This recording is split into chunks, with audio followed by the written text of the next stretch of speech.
Hello friends, big boss OTT season 2 सिर्फ 8 हफ्ते का गेम है, तो कंटेस्टेंट्स कम समय में अपने सारे पत्ते खोल रहे हैं। कुछ का गेम प्लान अब दर्शकों को समझ में आने लगा है। जहां बेबिका ध्रुवे अपनी जिद और हट से शो में आए दिन छाई रहती हैं, तो मनीषा रानी अपनी क्यूटनेस के लिए जानी जाती हैं। वहीं पूजा भट्ट को उनके स्ट्रॉन्ग ओपिनियन के लिए पसंद किया जा रहा है। वहीं कुछ कंटेस्टेंट्स ऐसे हैं जो छुपकर गेम खेल रहे हैं। फ्रंट फुट पर ना खेलकर चुपके से खेलने वाले कंटेस्टेंट्स में सबसे पहला नाम तो फलक नाज का ही है, जिन्हें पिछले हफ्ते वीकेंड के वार पर सलमान खान ने भी लताड़ लगाई थी। आइए बताते हैं आखिर कैसे वो नए नए हथकंडे गेम के लिए अपना रही हैं। ऐसे में सवाल ये भी उठता है कि क्या वो इस तरह से शो को जीत पाएंगी। फलक नाज शो में सबसे ज्यादा सेफ गेम खेल रही हैं। वो कई बार आलिया सिद्दीकी और आकांक्षा पुरी के लिए ये कहती नजर आती थीं कि वो लोग खुलकर नहीं खेल रहे हैं और उनका गेम समझ नहीं आ रहा है, लेकिन ये बात फलक पर भी सटीक बैठती है। वो खुद भी ऐसे ही गेम खेल रही हैं, जहां वो कुछ खास करती नजर नहीं आ रही हैं।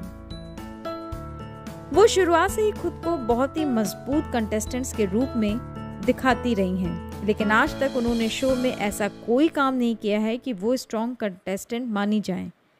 मनीषा रानी ने तो उन्हें शुरुआत में ही भांप लिया था कि वो पूजा भट्ट के ओपिनियन को कॉपी पेस्ट करती हैं। यही बात सलमान खान ने भी वीकेंड के वार पर मानी थी। उन्होंने कहा था कि पूजा भट्ट जो बात इंग्लिश में कहती हैं, वो बात आप हिंदी में दोहराती हैं। 2 हफ्ते बीत गए हैं, लेकिन अब तक असली फलक नाज कौन है, क्या कर रही हैं, वो किस तरह से गेम खेल रही हैं, किसी को नहीं पता। कुछ भी तो क्लियर है नहीं। फलक नाज ने हमेशा ऐसा जताया है कि वो सही के साथ खड़ी होती हैं, तो गलत के खिलाफ जाने से भी नहीं कतराती हैं। लेकिन शो में उनका एक भी ऐसा एक्शन देखने को नहीं मिला है जो इस बात को साफ कर दे। अब बात करते हैं जद हदीद। अगर फलक नाज के मुंह बोले भाई जादू यानी जद हदीद की बात करें, तो पिछले हफ्ते से जद अपनी कुछ हरकतों की वजह से लगातार विवादों में। बेशक फलक ने जद से बात करना बंद की हो, लेकिन फिर वो दोबारा उनसे बात करने लगी।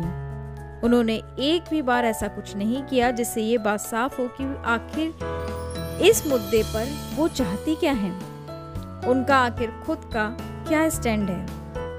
कोई भी दर्शक ये बात समझ ही नहीं पा रहा है। यही चीज बेबिका ध्रुवे के साथ भी लागू होती है। वो सीधे तौर पर बेबिका से भी टकराने से कतराती हैं। झगड़ा बेशक फलक नाज के दोस्तों के साथ क्यों ना हो रहा हो, लेकिन वो कभी भी बेबिका वाले मुद्दे में ज्यादा कुछ कहने से बचती हैं।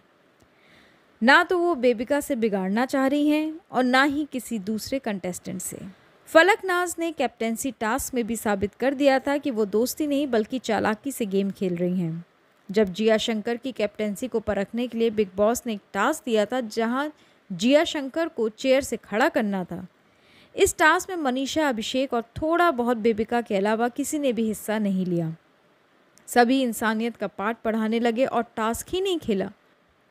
इसी बीच फलक 2 बार जिया के पास जाकर ये कहती हैं कि या तो वो यानी जिया सब कुछ सहे, अगर वो नहीं सह पाई तो कुर्सी से तभी उठना जब वो या अविनाश सचदेव पास हो, ताकि वो कुर्सी पर बैठ पाए और फिर से कैप्टन बन जाए।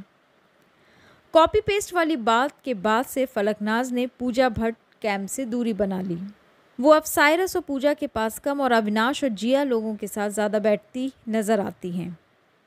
लेकिन इन 2-3 दिनों में ही ये बात साफ हो गया है कि अब फलक के इक्का दुक्का ही ओपिनियन आते हैं और वो भी बंद हो गए हैं। चलिए दोस्तों, इसी के साथ मैं अलविदा कहती हूँ। बहुत जल्द हाजिर होंगी नई खबर के साथ, तब तक के लिए बाय।